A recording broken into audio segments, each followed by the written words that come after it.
கண்ணு மொழி காக்காமுள்ள குருவ ரெண்டும் குருவ நெல்லா நீராங்க போல தினராத்திரி வேண என் சொப்பனம் மாற வந்து வெளிச்சம் தார தலகாலே பொரியலையே ஓம்பாச தெரியலையே மனசு ரக்க முளைச்சு பறக்குறையாத்தே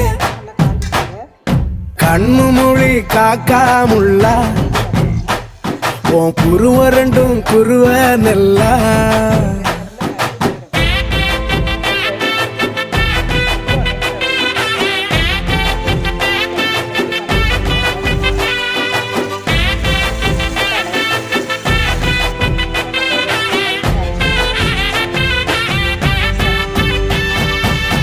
நேசத்துக்கும் பாசத்துக்கும்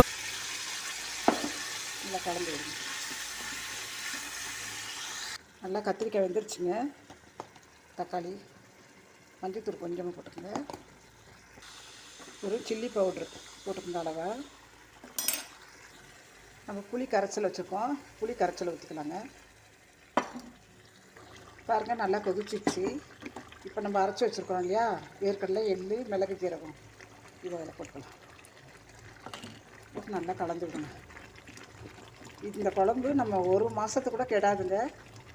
நல்லா இருக்கும், சூப்பராக இருக்கும். நீங்கள் ட்ரை பண்ணி பாருங்கள். கொஞ்சம் சுண்டுனோன்னு ஆஃப் பண்ணிட வேண்டியதுதான். சரியான டேஸ்ட்டாக இருக்குதுங்க. நல்லா சாதம் வடித்து இந்த குழம்பு சும்மா அப்படி எடுத்து சல்லுன்னு இப்படி ஊற்றி சாப்பிட்டு பாருங்கள். எக்ஸ்ட்ராவே சாப்பிடுவீங்க. 2 ஆள் சாப்பாடு. அவ்வளோ பிரமாதமாக இருக்குது. வாசனை கமகமான்னு இருக்குது. செலவே கிடையாது ஒன்றுமே. நல்லா பெரிய கத்திரிக்காயாக இருக்கும். ஒரு கத்திரிக்காய் அந்த மாதிரி வாங்கி பஜ்ஜிக்காய் நான் வீட்டில் இருந்ததை வச்சு செய்கிறேன். நீங்கள் செஞ்சு ட்ரை பண்ணுங்கள்.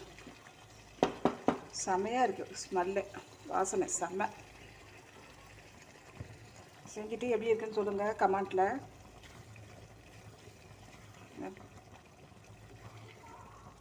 ஒரு பாட்டிலில் அடைச்சி வச்சுக்கலாம். நல்லா ஆறுனதுக்கப்புறம் ஃப்ரிட்ஜில் வச்சிட்டோம்னா ஒரு மாதம் கெடாது.